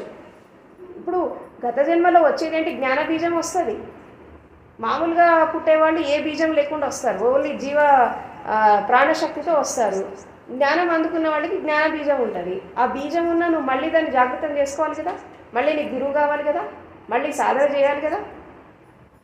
ఎంత పెద్ద గొప్పవాళ్ళైనా మళ్ళీ చేయవలసిందే. మళ్ళీ ఇంకొక లైఫ్కి వచ్చామంటే మళ్ళీ చేయవలసిందే. నువ్వు ఇది ఒకవేళ ఆల్రెడీ జ్ఞాని అయిన వాళ్ళు ఈ జన్మకు వచ్చి జాగ్రత్తం చేసుకోలేదు, మళ్ళీ అజ్ఞానులు గారా, మళ్ళీ మూర్ఛలకు గోరా. ఇది ఎందుకు అర్థం కాదు మనుషులకి. అంటే ఇట్లా కూడా they will escape from the situations. చేతగాంతనమే, నీ అసమర్థత నెట్టేస్తారు కర్మ మీద, గతం మీద, జన్మల మీద. వాళ్ళు గొప్పవాళ్ళు, మన వాళ్ళు అవుతుందా అంటే అసలు మనిషిలాగా పుట్టాము, మనకి మేధస్సు ఉంది, బుద్ధి ఉంది, తెలివితేటలు ఉన్నాయి, ఇన్ని ఉన్నాయి, వాళ్ళు సాధించారు, మనం ఎందుకు సాధించలేమనేటటువంటి పట్టుదల మనుషులకి రానంతకాలం జ్ఞానోదయం రాదు. చేతగాని వాళ్ళకనే ఉంటారు. వాళ్ళు గొప్పవాళ్ళు, వాళ్ళ గత సంస్కారం మంచిగా ఉంది, మనకు లేదు కదా, మనకు వస్తుందా? ఎందుకు రాదు? ప్రయత్నిస్తే ఏదైనా సాధ్యమే. భగవంతుడు ఏమన్నా పార్షియాలిటీ ఉందా ఆయనకి? లేకపోతే ఆయన ఏమైనా పొలిటీషియనా? కొంతమందికి మాత్రం హెల్ప్ చేసి మిగతా వాళ్ళని నరకంలో నెట్టేయడానికి. He's not a politician, he's not a businessman, he's universal. నువ్వు గతంలో ఎలా ఉన్నావు అది ఇంపార్టెంట్ కాదు, ఇప్పుడు ఎలా ఉన్నావు అది ఇంపార్టెంట్. అంగుళిమాల ఎట్లొచ్చింది జ్ఞానోదయం ఆయనకి? ఒకే లైఫ్లో సాధకుడు అయ్యాడు, హింసావాది అయ్యాడు, ఒకే లైఫ్లో జ్ఞాని అయ్యాడు. ఆయన లైఫ్లో ఎట్లా సాధ్యమైంది? ఒకే లైఫ్లో అన్నీ జరిగినాయి కదా. ఒక మనిషిని చంపితేనే ఎంతో పాపం అని అంటారు. అట్లాంటి 999 మందిని చంపాడు. ఆయనకి ఎంత పాపం రావాలా మళ్ళీ ఇదే లైఫ్లో? ఆయన జ్ఞానం ఎట్లా వచ్చింది? మారాడు. బుద్ధుడు వెళ్ళేసి చెప్పాడు, బాబు ఇది తప్పు, నువ్వు చేసింది తప్పు, మార్చుకో, ఇది కరెక్ట్ కాదు. నీ సంకల్ప బలం గొప్పదే కానీ చెడు మార్గంలో ఉంది. ఇదే సంకల్ప బలం జ్ఞానం వైపు పెట్టు, ఈ జ్ఞానం వచ్చేస్తుంది అన్నాడు. జస్ట్ ఒక టర్న్ ఇచ్చాడు అంతే, దాని రూట్ మార్చాడు అంతే. బుద్ధుడేం గొప్పని ఏం చేయాల, జస్ట్ రూట్ మార్చాడు. సంకల్ప బలం ఉంది, సాధన సంపత్తి ఉంది, అన్నీ ఉన్నాయి, కానీ మధ్యలో లైఫ్లో డిస్టర్బెన్సెస్ వచ్చినాయి, కొన్ని తప్పులు చేశాడు. బుద్ధుడు ఏం చేశాడు? చేసి అయిపోయింది, ఇక ముందు చేయొద్దు, స్టాప్ చేయి, ఇక్కడ చేసి నువ్వు ట్రాక్ చేంజ్ చేసుకో, ఆటోమేటిక్గా నీకు అది వచ్చేస్తుంది. జ్ఞానం వచ్చింది. హింస చేసేవాడు అహింసకు అయ్యాడు, తర్వాత జ్ఞాని అయ్యాడు. ఎన్ని ఎగ్జాంపుల్స్ ఉన్నాయి, ఎన్ని స్టోరీస్ ఉన్నాయి, అవునా? పాపం చేసి తర్వాత మళ్ళీ మంచి మార్గంలోకి వచ్చి మారినవాళ్ళు ఎంతమంది లేరు? మళ్ళీ ఒకే లైఫ్లో జరిగినాయి కదా. వాళ్ళకి జరిగినప్పుడు మీకెందుకు జరగదు? మీరు అంత పాపం చేయలే కదా, మనుషులైతే చంపలే కదా. అట్లాంటి వాళ్ళు మారారు, మీరెందుకు మారారు? కాబట్టి మారండి. జీవితంలో మార్పుని ఆహ్వానించాలి. ఎవరైతే గతంతో తెగదెంపులు చేసుకొని గతానికి స్వస్తి చెప్పి జీవితాన్ని కొత్తగా జీవిస్తూ సహజంగా సరళంగా జీవిస్తూ సంపూర్ణంగా ఎవరైతే జీవిస్తారో వాళ్ళకి ఎన్లైటన్మెంట్ అనేది కొంచెం కష్టపడితే 3 ఇయర్స్లో అందుకోవచ్చు. పెద్ద కష్టమైన పని కాదు. ఎందుకంటే జ్ఞానోదయం పొందడం నీ స్వభావం, అది నీ నేచర్, నీ విత్తనంలో ఉంది. అది ఈ చెత్త చెదారం అంతా ఉంది, దాన్ని తీసేయి. ఫస్ట్ అనవసరమైన విషయాలు లేదు, దాన్ని తొలగించుకో. ఆ విత్తనం ఆల్రెడీ ఉంది, జ్ఞానబీజం, దాన్ని వికసింపజేసుకోవడమే నీ పని. ప్రతి మనిషి లోపల జ్ఞానబీజం ఉంటుంది, ప్రతి మనిషి లోపల ఆ విత్తనం ఉంటుంది. ఆ విత్తనము చెత్త చెదారంలో పడిపోయింది, చెత్త చెదారం తీసేయి, ఆటోమేటిక్గా స్ప్రౌట్ అవుతుంది. ఈ చెత్త చెదారం తీసుకోవడానికి ఎన్ని రకాల సిద్ధాంతాలు, ఎన్ని కర్మబంధనాలు, అనవసరమైన ఫిలాసఫీసు, అనవసరమైన తత్వాలు, అనవసరమైనటువంటి చెప్పేసి మనుషులను ఇంకా అంధకారంలో పంపించేస్తున్నారు. ఆల్రెడీ అంధకారంలో ఉంది ప్రపంచం. ఈ so called pseudo personality, pseudo masters, నేను చాలా ఓపెన్గా చెప్తాను, ఎవరేమన్నా ఫీల్ కానీ, ఈ సోకాల్డ్ జ్ఞానం లేని వాళ్ళంతా, అజ్ఞానులంతా గురువులాగా వచ్చేసి ఏం తెలియని వాళ్ళు మాస్టర్స్ అని చెప్పుకొని చాలామందిని రాంగ్ ట్రాక్లో పంపించేస్తున్నారు. అసలు వాళ్ళ మీద వాళ్ళకి నమ్మకమే ఎండిపోతుంది ఈ సిద్ధాంతాలని విని. నాలో పొటెన్షియాలిటీస్ ఉంది, నాలో ఆ ఫైర్ ఉంది, నేను దాన్ని జాగృతం చేసుకుంటా అనేటటువంటి మనిషి యొక్క పొటెన్షియాలిటీని చంపేస్తున్నారు ఈ సిద్ధాంతాల ద్వారా. మీరు చాలా ఎలర్ట్గా ఉండండి ఆ విషయంలో, అయితే మీ లైఫ్ కూడా పోతుంది. మనిషి ఏదైనా సాధించగలడు, తలుచుకుంటే ఏదైనా సాధించవచ్చు. మనిషి పరిపూర్ణమైనటువంటి మానవత్వంతో జీవించినప్పుడు, సత్యం ధర్మంతో శీలంతో జీవించినప్పుడు, జ్ఞానంతో బ్రతికినప్పుడు జ్ఞానోదయం ఎందుకు రాదు? అట్లా బ్రతకండి. అలా బ్రతకడం చేతగాక ఈ సిద్ధాంతము ఆ సిద్ధాంతము, ఈ ఫలితము ఆ కర్మ, ఈ జ్యోతిష్యం అని, ఈ భవిష్యత్ అని మనుషులంతా మొత్తం పర్వర్టెడ్ అయిపోతున్నారు. అంటే ప్రపంచమే పెద్ద మాయ అంటే ఆధ్యాత్మికం ఇంకా పెద్ద మాయలాగా తయారైంది. ఈ మాయలో మీరు పడద్దు. పడ్డారంటే లైఫ్ అవుట్ అయిపోతుంది. ఎందుకంటే ఇవాళ రేపు సైన్స్ అండ్ టెక్నాలజీ డెవలప్ అయింది. రహస్యం ఏదీ లేదు. భగవంతుడు అంటే రహస్యం కాదు, భగవంతుడు అంటే రహస్యం కాదు, ప్రాణం అంటే రహస్యం కాదు, కాన్షియస్నెస్ అంటే సీక్రెట్ కాదు, ఏది సీక్రెట్ కాదు. అన్ని సీక్రెట్స్ రివీల్ అయిపోతున్నాయి. ఈ ఆధునిక సమాజంలో ఉంటూ, ఈ టెక్నాలజికల్ ఎరాలో ఉంటూ ఇంకా అంధకారంలో అజ్ఞానంలో బతకద్దు. ఎవరో చెప్పింది అసలు నమ్మద్దు. Go practically, think practically. మీకు బుద్ధి ఉంది కదా, బుద్ధి ఉందా? ఆలోచించండి. ఎనలిటికల్ బ్రెయిన్ని వాడండి. ఎవరైనా చెప్పినప్పుడు దాన్ని విశ్లేషించండి. Whether is wrong or right. Wrong or right ఎప్పుడు విశ్లేషిస్తారు? మీరు జీవితంలో దాన్ని ఆచరించినప్పుడు మీకు తెలుస్తుంది అది నిజంగా ఫలితం వస్తుందా రాదా అని చెప్పి. ఆచరించకుండా ఇది రైట్ ఇది రాంగ్ అని చెప్పద్దు. ఆచరించాలి ఫస్ట్. ఎవరైనా చెప్తే ప్రాక్టీస్ చేయాలి లైఫ్లో. అది మంచి చెడు రిజల్ట్ వస్తుంది. మంచి అయితే పట్టుకోండి, చెడు అయితే వదిలేయండి. అది ఎక్కువ టైం కూడా పట్టదు. 5 సంవత్సరాలు 10 సంవత్సరాలు ఆచరించక్కర్లా. జస్ట్ 3 మంత్స్లో అర్థమైపోతుంది. ఎంత మీరు కఠినంగా చేస్తే, ఏ టెక్నిక్ అయినా ఎవరు చెప్పినా ఏది చెప్పినా 3 మంత్స్ మీరు పర్ఫెక్ట్గా ప్రాక్టీస్ చేస్తే 3 మంత్స్లో రిజల్ట్ వచ్చేస్తుంది. అది మంచి అయితే ఆచరించాలా, చెడు అయితే విడిచిపెట్టాలి అని ఒక ఆధ్యాత్మికానికి ఒక నూతన ఒరవడిచ్చాడు. సో అట్లా తను 7 సంవత్సరాలకి ఫస్ట్ సతూరి ఎక్స్పీరియన్స్ అందుకున్నాడు. చిన్నప్పటి నుంచి ఇవన్నీ ఖండించాడు ఆయన. వాళ్ళ తాతగారు చనిపోయినప్పుడు ఆయనకి ఒక చిన్నప్పటి నుంచి వాళ్ళతోనే పెరుగుతాడు ఆయన. అమ్మమ్మ తాతయ్య దగ్గర ఎక్కువ పెరుగుతాడు ఆయన. ఆ పెరుగుతున్నటువంటి క్రమంలో వాళ్ళ తాత చనిపోతాడు. చనిపోతే వాళ్ళ తాత బాగా ఇష్టం అనమాట, బాగా ప్రేమించిన అటువంటి వ్యక్తి. ఇంత ప్రేమించినటువంటి వ్యక్తి నన్ను వదిలేసి వెళ్ళిపోయాడు, ఇంకా నేను ఎందుకు బతకడం, నేను కూడా తెచ్చుకోవాలా అని ఒక ఆ భావంలో ఉండిపోతాడు ఆ నైట్ అంతా. ఆ 7 years ఏజ్ ఉన్నప్పుడు నేను కూడా చచ్చిపోవాలా అని తనకు తెలియకుండానే సెల్ఫ్ హిప్నాసిస్, ఆత్మసమ్మోహన టెక్నిక్లోకి వెళ్ళిపోయాక ఆయనకి డెత్ ఎక్స్పీరియన్స్ వచ్చింది. డెత్ ఎక్స్పీరియన్స్ వచ్చాక ఓకే, చచ్చిపోయేది ఏంటి, మిగిలేది ఏంటి, పోయేది ఏంటి అర్థమైంది. అర్థమయ్యాక ఓహో మా తాతకు కూడా ఇదే జరిగింది కాబట్టి ఇది సత్యము అని అప్పటి నుంచి ఆయన ఆధ్యాత్మిక అన్వేషణ మొదలుపెట్టాడు. అట్లా 14 సంవత్సరాలు ఉన్నప్పుడు ఈ సమాధి స్టేట్, పరిపూర్ణమైనటువంటి సమాధి స్టేట్ అందుకొని మళ్ళీ 21 years అంటే 1953 March 21 తన 21వ ఏట ఆయన జ్ఞానోదయాన్ని అందుకున్నాడు.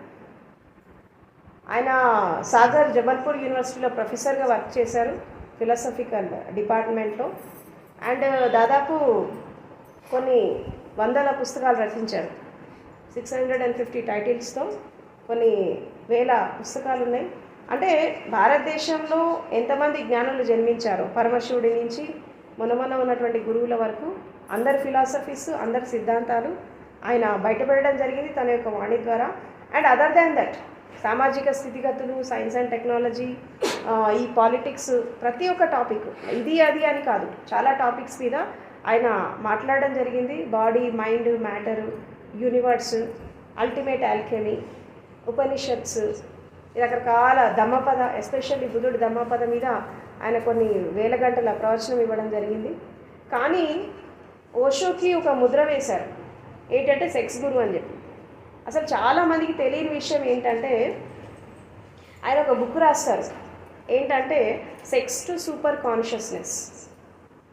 అంటే సంభోగం నుండి సమాధి వైపు ఎట్లా వెళ్ళాలి, మనిషి కామాన్ని దాటి, కోరికలను దాటి, శరీరాన్ని దాటి, ఈ ఇంద్రియాలను దాటి ఎట్లా సమాధి స్టేట్లోకి వెళ్ళాలి అనేది ఆ బుక్లో ఉంటుంది. చాలామంది ఏం చేశారంటే ఆ సెక్స్ అనే పదాన్ని ఒక్కటే పట్టుకున్నారు, సమాధిని పట్టుకోలే. ఎందుకంటే they are addicted with that. అంటే వీళ్ళ మైండ్ సెట్ అక్కడే ఆగిపోయింది.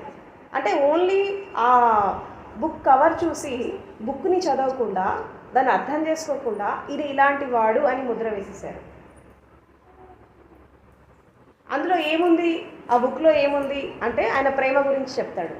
ప్రేమ ఎన్ని రకాలుగా ఉంటుంది, తర్వాత ఈ అర్ధనారీశ్వర తత్వం అంటే ఏంటి, ఈ ఫెమినైన్ మస్కులైన్ ఎనర్జీస్ ఎలా ఉంటాయి, అసలు గృహస్థ ధర్మం అంటే ఏంటి, అండ్ తర్వాత స్త్రీ శక్తి పురుష శక్తి యొక్క ఒక అల్టిమేట్ ఆల్కెమీలోకి వెళ్ళినప్పుడు ప్రతి మనిషి లోపల స్త్రీతత్వం పురుషతత్వం ఉంటుంది.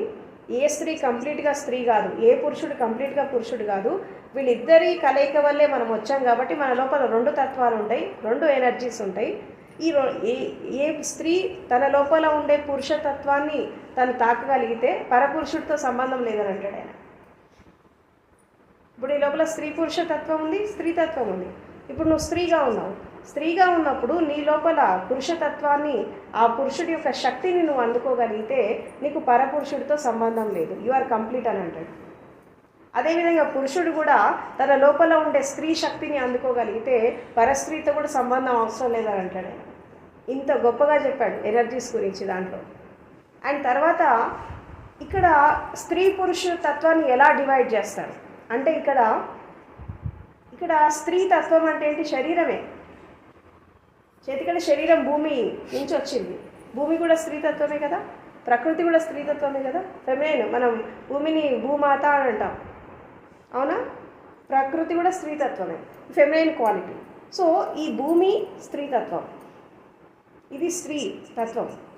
మరి మస్కులైన్ ఏంటి, పురుష శక్తి ఏంటంటే నీ చైతన్యం అంటాడు. పురుష శక్తి ఏంటి, నీ చైతన్యం, నీ లోపల ఉండే శక్తి. ఎప్పుడైతే ఈ స్త్రీ తత్వం అనేది అంటే ఈ శరీరం అనేది సాధన ద్వారా ప్రతి కణకణం ఎప్పుడైతే విడిపోయి ఇది ఒక తాదాత్మ్యత చెందుతుందో, అంటే శరీరం అనేది కూడా ఈ ఆత్మ చైతన్యంతో ఎప్పుడైతే మమేకమైపోతుందో అప్పుడు ఈ స్త్రీ శక్తి ఆ పురుష శక్తి ఒకటైపోయినప్పుడు, ఇప్పుడు ఈ స్త్రీ తత్వమే ప్రగాఢమైపోయినప్పుడు ఈ ఆత్మ చైతన్యంతో ఒక వ్యక్తి విశ్వ చైతన్యాన్ని అందుకుంటాడు అని దాంట్లో ఉంది. వీళ్ళు మొత్తం అర్థాన్ని చేంజ్ చేశారు దాంట్లో. అంటే స్త్రీ తత్వం అంటే పరస్త్రీ పరపురుషుడు అని కాదు ఇక్కడ. స్త్రీ తత్వం అంటే నీ శరీరము. ఎందుకంటే పంచభూతాలతో, భూమితో, పంచతత్వాలతో, పంచ ప్రాణాలతో నిర్మాణం జరిగింది ఈ శరీరం. ఇది స్త్రీతత్వం. ఎందుకు స్త్రీతత్వం అంటే జన్మనిస్తున్నావు కదా, జన్మనిస్తున్న శరీరం ఏం చేస్తుంది, ఇంకొక జీవికి జన్మనిస్తుంది కాబట్టి ఇది స్త్రీతత్వం. సరే, పురుషుడు అయినా స్త్రీ అయినా వీళ్ళిద్దరు కలిసి ఒక జన్మనిస్తున్నారు కదా, ఇద్దరి శరీరతత్వం ఒకటే. పురుష శరీరమైన స్త్రీ శరీరమైన తత్వం ఒకటే, అది మారదు. వాళ్ళది పంచభూతాలతో నిర్మాణం జరిగింది, వీళ్ళది కూడా అట్లాగే జరిగినప్పుడు ఈ తత్వం మారట్లా. ఈ భూమి తత్వము, పృథ్వీ తత్వం, ఈ తత్వాలు మారట్లేదు. మారనప్పుడు ఏమవుతుంది, రెండు శరీరాల యొక్క స్థితిలో ఒక కొత్త జీవం వస్తుంది. ఈ రెండు శక్తులతో కొత్త జీవం వస్తుంది. అక్కడి నుంచి మళ్ళీ నూతనంగా ఒక జీవితం మొదలైంది. అంటే నువ్వు ఒక పృథ్వీతత్వముతో పంచభూతాలతో మమేకమై ఇంకో పంచతత్వాల కూడినటువంటి శరీరానికి నువ్వు జన్మనిస్తున్నావు అంటే నువ్వు ప్రకృతి తత్వాన్ని స్త్రీతత్వాన్ని అని చెప్తాడన్నమాట. మరి ఈ స్త్రీతత్వము ఒక జీవికి జన్మనిచ్చాక, కొత్త శరీరానికి జన్మనిచ్చాక దాంట్లో శక్తి నింపేది ఎవరు, చైతన్యం. అది పురుషతత్వం అని అంటాడు. దీన్నే మనము ఫెమినైన్ మస్క్యులైన్ ఎనర్జీస్ అంటాం. ఎందుకంటే శరీరం వచ్చింది, శరీరం ఎలా ఉంది, ఎంటీ వెజిల్ లాగా ఉంది. శరీరం ఎట్లా ఉంది, ఎంటీ వెజిల్, ఖాళీ గిన్నె, ఎంటీ పాత్ర.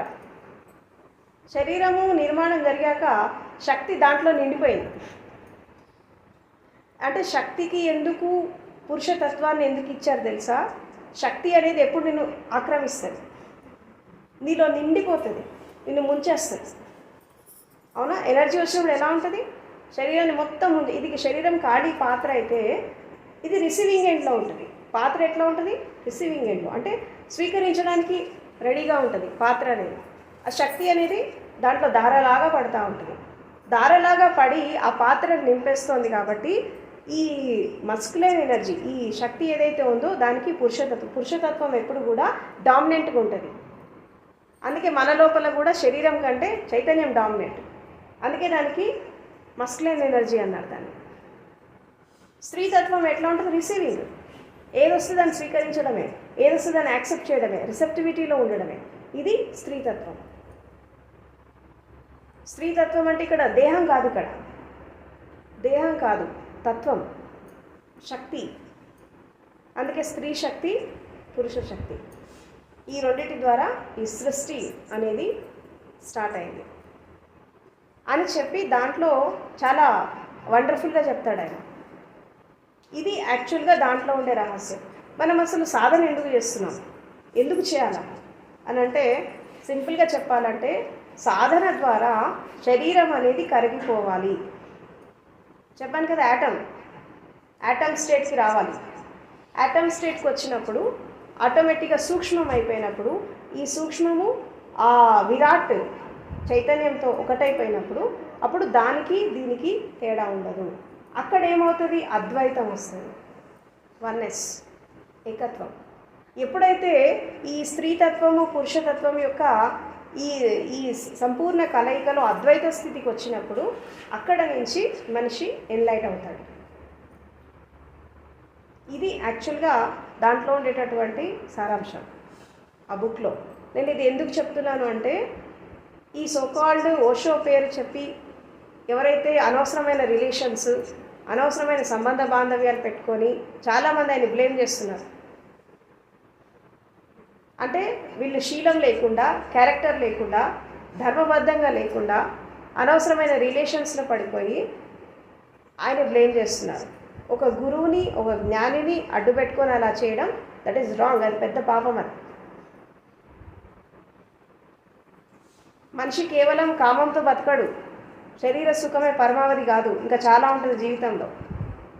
మనం మనుషులం కదా, జంతువులం కాదు కదా. We are not animals, we are human beings. మానవ జీవితంలో అదర్ దాన్ ఫిజికల్ నీడ్స్ చాలా ఉంటాయి. నీడ్స్ అది మూలాధార చక్రానికి సంబంధించింది. ఎవరైతే మూలాధార చక్రం దగ్గర బతుకుతారో వాళ్ళు జంతువు లక్షణాలతో, రాక్షస లక్షణాలతో, పురుగుల్లాగా, చీమల్లాగా, దోమల్లాగా జీవిస్తారు. వాళ్ళకి అసలు మనిషిగా బతికే అర్హత లేదు. ఒకవేళ పుట్టినా వాళ్ళకి మనిషిగా అని చెప్పుకునే అర్హత లేదు. They are not human beings. మనిషిలాగా పుట్టడం ఎవరైనా పుడతారు, మనిషిలాగా బ్రతకాలి. మనిషిలాగా బ్రతికేటటువంటి హక్కుని సంపాదించుకోవాలి భూమి మీద. ఎట్లా సంపాదిస్తావు అంటే, ఎప్పుడు ఎవరి చైతన్యం అయితే హృదయ చక్రానికి వస్తుందో, ఎవరి చైతన్యం అయితే హృదయ కమలం వికాసం చేసుకుంటుందో అక్కడ మాత్రమే మనిషి యొక్క అస్తిత్వం అనేది నిలబడుతుంది. అప్పటిదాకా కింద సెంటర్స్లో ఎవరైతే బతుకుతారో వాళ్ళు మనుషులే కాదు. వాళ్ళు ఆధ్యాత్మికంగా ఉన్నా, ప్రాపంచికంగా ఉన్నా, they are not human beings. ఎందుకంటే ఈ తత్వం అనేది ఫస్ట్ అర్థం చేసుకోవాలి. శరీర తత్వం ఏంటి, మానసిక తత్వం ఏంటి, శక్తి తత్వం ఏంటి, శక్తి ఎప్పుడు ఎలా పనిచేస్తుంది, అసలు అర్ధనారీశ్వర తత్వం అంటే ఏంటి, వీటన్నిటి గురించి ఒక పర్ఫెక్ట్ అవగాహన అనేది అర్థం చేసుకోవాలి. అర్థం చేసుకొని ఎప్పుడైతే మనలో మనము, మనతో మనము ఎప్పుడైతే మమేకం అవుతామో అప్పుడు ఎవరితో సంబంధం లేదు, ఎవరితో సంబంధం ఉండదు. ఇంకా you will completely detach with the world, with the relations. Detachment అంటే ఏంటి? భౌతికంగా వదిలేయడం కాదు, ఫస్ట్ మానసికంగా వదిలేయాలి. ఎప్పుడు వదిలేస్తావు నువ్వు మానసికంగా అంటే, ఇంతకంటే గొప్పనైనటువంటి స్థితి నీ లోపల నువ్వు చూసావనుకో అప్పుడు ఇవి వేస్ట్ అనిపిస్తాయి. ఇంతకంటే గొప్పనైన ఆనందము నీ లోపల నువ్వు కనుగొన్నావనుకో ఇది వృధా అనిపిస్తుంది. ఆటోమేటిక్గా మనిషికి వైరాగ్యం వచ్చేస్తుంది. ఈ వైరాగ్య సాధన ఎవరైతే చేస్తారో, వైరాగ్యం అనేది ఆపాదించుకుంటే వచ్చేది కాదు, కాషాయం బట్టలు వేసుకుంటే వచ్చేది కాదు, అవునా, గురువుల దగ్గర రోజుల తరబడి ఉండి చేస్తే వచ్చేది కాదు. వైరాగ్యం అనేది సహజంగా రావాలి. ఎట్లా వస్తుంది సహజంగా అంటే సాధన ద్వారా. ధ్యానము, సమాధి, ప్రజ్ఞ, తర్వాత జ్ఞానోదయం. అంటే ఫస్ట్ ప్రజ్ఞ. ఓషో మార్గం ఏంటి? ఫస్ట్ ప్రజ్ఞ. అంటే ఏ పని చేసినా అవగాహనతో చెయ్యి, అండర్స్టాండింగ్తో చెయ్యి, అర్థం చేసుకొని చెయ్యి, గుడ్డిగా చేయకు, ఎవరో చెప్పారని చేయకు. నీకు బుద్ధి ఉంది కదా, ఆ బుద్ధి పెట్టి ఆలోచించి చెయ్యి. ఇదేంటి? ప్రజ్ఞ. తర్వాత ధ్యానం. ప్రజ్ఞ ఉన్నవాళ్ళే ధ్యానం చేస్తారు, ప్రజ్ఞ లేని వాళ్ళకి ధ్యానం రాదు. ఇంటెలిజెంట్ పీపులే ధ్యానం చేస్తారు, మిగతా వాళ్ళకి రాదు. అంటే ధ్యానం చేసే వాళ్ళతో ఇంటెలిజెన్సీ ఉందని కాదు అక్కడ. ధ్యానం చేసే అందరికి కూడా ఇంటెలిజెన్స్ ఉందని కాదు అక్కడ అర్థం. ఫస్ట్ నీ లోపల ప్రజ్ఞ రావాలి. నేను ఎందుకు మెడిటేషన్ చేయాలా? నేను ఎందుకు సాధన చేయాలి? నా జీవితాన్ని నేను ఎందుకు మార్చుకోవాలా? నేను ఎందుకు స్పిరిచువాలిటీలోకి రావాలా? అసలు నా అన్వేషణ ఏంటి? నేను ఏం సాధించడానికి వచ్చాను? ఈ అవగాహన నీకు ఉండాలి. నీ లక్ష్యం ఏంటి? ప్రపంచాన్ని వదిలి దీంట్లోకి ఎందుకు వచ్చినావు? నువ్వు ఏం గోల్ పెట్టుకున్నావు? ఈ అవగాహన, ఈ అండర్స్టాండింగ్ ఎప్పుడు మనసులో మెదులుతూ ఉండాలి ప్రతి సాధకుడికి. అప్పుడు ఆటోమేటిక్గా ధ్యానం వస్తుంది. ధ్యానం కోసం కష్టపడాల్సిన అవసరం లేదు. ఇక కళ్ళు మూసావంటే వెళ్ళిపోతూనే ఉంటావు ఆ స్టేట్లోకి. ఇంకా నీకు మైండ్ డిస్టర్బ్ చేయదు. ఎందుకు చేయదంటే మైండ్కి ఒక లక్ష్యం ఉంది, నీ జీవితానికి ఒక లక్ష్యం ఉంది, నీ జీవితానికి ఒక గమ్యం ఉంది. అది డిస్టర్బ్ చేయదు, వెళ్ళిపోతుంది దాని రూట్లో, అది వెళ్ళిపోతూ ఉంటుంది. నెక్స్ట్ ఎప్పుడైతే ధ్యానం అనేది పరిపూర్ణత్వానికి వస్తుందో, నెక్స్ట్ సమాధి. ధ్యానం అనేది నీకు జీవించే కళ నేర్పిస్తే, సమాధి అనేది మరణించే కళ నేర్పిస్తుంది. Art of dying. మృత్యోర్మ అమృతంగమయ్య. ఆ సమాధి నుంచి ఇంకొంచెం ఒక 10 మెట్లు ఎక్కితే జ్ఞానోదయం. జ్ఞానోదయంలో కొన్ని వందల స్థితులు ఉంటాయి, అప్పుడు కొన్ని వేల స్థితులు కూడా ఉంటాయి ఎన్లైటన్మెంట్లో. ఆ ఒక్కొక్క స్థితిని అందుకుంటూ మనిషి బ్రహ్మపదం దాకా, పరమపద సోపానాన్ని అందుకొని బ్రహ్మపదం దాకా జర్నీ చేయాలి. దాని తర్వాత ఎప్పుడైతే సమాధి జ్ఞానోదయం అనేది నీకు వచ్చేసిందో, జీవితం అనేది సెలబ్రేషన్ అయిపోతుంది. Life will become a celebration. So when life will become a celebration, death is also a celebration. జీవితం ఎవరికైతే ఉత్సవపూర్వకంగా ఉంటుందో వాళ్ళ మరణం కూడా వాళ్ళకి సెలబ్రేషన్ అయిపోతుంది. So this is the message of Osho. కాబట్టి జీవితం మన చేతుల్లో ఉంటుంది, అవునా? మనము దుఃఖంగా జీవించవచ్చు, సుఖంగా జీవించవచ్చు. అది రెండు మన చేతుల్లోనే ఉంటాయి. మనం స్వర్గంలో ఉన్నట్టు జీవించవచ్చు, నరకప్రాయమే జీవించవచ్చు. అది కూడా మన చేతుల్లో ఉంటుంది. దీనికి ఎవరు ఏది కారణం కాదు, ఏది కారణం కాదు, ఇంక్లూడింగ్ కర్మ సిద్ధాంతం. మనమే కారణం. మన జీవితం మన చేతుల్లో ఉంటుంది. మనం ఎలాగైనా మార్చుకోవచ్చు. We have that freedom. ఆ స్వేచ్ఛ ఉంది మనిషికి. ఎందుకంటే మనది ప్రోగ్రామ్ లైఫ్ కాదు. We are having freedom. భగవంతుడు మనకు స్వేచ్ఛని ఇచ్చాడు. ఎందుకంటే బుద్ధి, విచక్షణ, వివేకం అన్నీ ఇచ్చి నీకు స్వేచ్ఛ ఇచ్చాడు. ఆ స్వేచ్ఛను ఉపయోగించుకొని నువ్వు దాన్ని సద్వినియోగం చేసుకుంటావా, దుర్వినియోగం చేసుకుంటావా, నీ చేతుల్లో ఉంటుంది. మారాలనుకుంటే మారచ్చు, వద్దు అనుకుంటే ఇలాగే ఉండిపోవచ్చు. అంతా మీకు స్వేచ్ఛ. సో కాబట్టి మనిషిగా పుట్టడం ఎవరైనా పుడతారు, మనిషిలాగా బ్రతకడం, మనిషి యొక్క అస్తిత్వాన్ని కాపాడుకుంటూ దైవత్వాన్ని అందుకోవడం. ఇంకోటి, మనిషి జ్ఞానోదయం ఎక్కడొస్తుంది, ఏ స్టేట్లో వస్తుంది ఎన్లైటన్మెంట్ అంటే, నీ మనిషి యొక్క అస్తిత్వం కూడా పోవాలి. అర్థమైందా? మనిషి యొక్క అస్తిత్వం పోవడం అంటే ఏంటి చెప్తారు ఎవరైనా? మనిషి యొక్క అస్తిత్వం వెళ్ళిపోవడం అంటే ఇంకా మనిషి యొక్క అస్తిత్వం ఎక్కడ వెళ్ళిపోతుంది అంటే, ఇన్నాళ్ళు ఒక వ్యక్తి సాధన చేసేటప్పుడు నేను శరీరం కాదు, నేను మనసు కాదు, నేను ఇంద్రియాలు కాదు, ఇది కాదు, అది కాదు, నేను ఆత్మని అనుకొని చేస్తాడు. ఆత్మ అంటే ఏంటో తెలీదు కానీ అనుకుంటాడు. ఎందుకంటే ప్రపంచంలో జీవించినప్పుడు, సాంసారికంగా జీవించినప్పుడు శరీరం మీద కూడా ధ్యాస ఉండదు, అవునా? మనసు ఆలోచనల మీద ధ్యాస ఉండదు. ఎంతసేపు ఎదుటి వాళ్ళ ఆలోచనలు, ఎదుటి వాళ్ళ జీవితాలు, ఎదుటి వాళ్ళ పనులు, ఎంతసేపు దాంట్లో you are completely occupied with others. సంసారం అంటే ఏంటి? You are completely occupied with others. నీ బాడీ, నీ మైండ్, నీ భావాలు, నీ ఆలోచనలు నీవి కాదు. You are completely occupied with other people. అంటే వేరే వాళ్ళ జీవితాన్ని నువ్వు జీవిస్తున్నావు, నీ జీవితాన్ని నువ్వు జీవించట్లేదు. ఎందుకంటే కళ్ళు మూసినా కళ్ళు తెచ్చినా నీకు వాళ్ళే కనబడుతున్నారు. నీ ఆలోచనలు వాళ్ళవే, నీ భావాలు వాళ్ళవే, నీ శరీరం కూడా వాళ్ళవే. నీ మీద నీకు ఎలాంటి కంట్రోల్ లేదు. ఇదేంటి? సంసారం. స్పిరిచువాలిటీలోకి వచ్చాక ఏమవుతుంది? అరే ఇదంతా కాదు, నా కోసం నేను జీవించాలి అని ఒక భావన వస్తుంది. ఇన్నాళ్ళు వాళ్ళ కోసం జీవించేప్పుడు నా లైఫ్ గురించి నేను ఆలోచించాలా అని చెప్పి అప్పుడు నీ శరీరం మీద, నీ మనసు మీద, నీ ఆలోచనల మీద, నీ శ్వాస పైన పెడతావు మెల్లమెల్లగా దృష్టి. ఆ పెడుతూ పెడుతూ పెడుతూ ఇది నేను కాదు, అది నేను కాదు, అనుకుంటూ అనుకుంటూ వెళ్ళినప్పుడు మరి నేనేంటి అన్న క్వశ్చన్ మార్క్ వస్తుంది. అక్కడ నువ్వు ఖాళీగా ఉంచావు, నువ్వేం చేస్తావు, నేను ఆత్మని అనేస్తావు. ఎంటీగా ఉండడం ఇష్టం లేదు, ఏదో ఒకటి అనుకోవడం అలవాటు కదా. ఇన్నాళ్ళు నువ్వు ఉండవు అక్కడ, ఎదుటి వాళ్ళు ఉన్నారు, వాళ్ళు పోయాక మరి నేనేంటి, వాళ్ళ శూన్యం కనబడుతుంది. అరే మరి ఇది కాదు అది కాదు అన్నప్పుడు మరి నేనేంటి అంటే నేను ఆత్మని అని ఎస్టాబ్లిష్ చేసుకుంటావు లోపల. ఆఖరికి ఒక స్టేజ్ వచ్చాక నేను ఆత్మని కూడా కాదు, I'm not the soul, then what you are అనేది అది అనుభవపూర్వకంగా తెలుసుకునేటటువంటి స్థితి. సో కాబట్టి జీవితంలో ఎప్పుడైనా కానీ మనము అశాశ్వతమైన తత్వం నుంచి దాన్ని అర్థం చేసుకొని దాని స్వభావాన్ని తెలుసుకుంటూ సహజంగా ఎప్పుడైతే మనం శాశ్వతమైన తత్వానికి వస్తామో అక్కడ ఒక ట్రాన్స్ఫర్మేషన్ జరుగుతుంది. ఇక్కడ పశ్చాత్తాపము పూర్వతాపం ఉండదు ఆధ్యాత్మికంలో. ఒకసారి తప్పు జరిగిందా, ఓకే లీవ్ ఇట్, మళ్ళీ అది జీవితంలో రిపీట్ చేయదు, దాన్నే తలుచుకొని ఏడవద్దు, లీవ్ ఇట్, అయిపోయింది. ఆ తప్పు చేసావు, ఆ ఫలితం వచ్చింది, అనుభవించేసావు, there ends the matter, leave it. ఇప్పుడు కొత్తగా జీవించు లైఫ్ని, ఇప్పుడు ట్రాన్స్ఫర్మేషన్ చేసుకో. అంటే గడిచిపోయిన దాన్ని తలుచుకోవడం ఏంటి, పశ్చాత్తాపం. అవునా? పశ్చాత్తాపం కొంతకాలమే, తర్వాత ఏం జరగాలి, మార్పు జరగాలి, పరివర్తన, ట్రాన్స్ఫర్మేషన్ జరగాలి.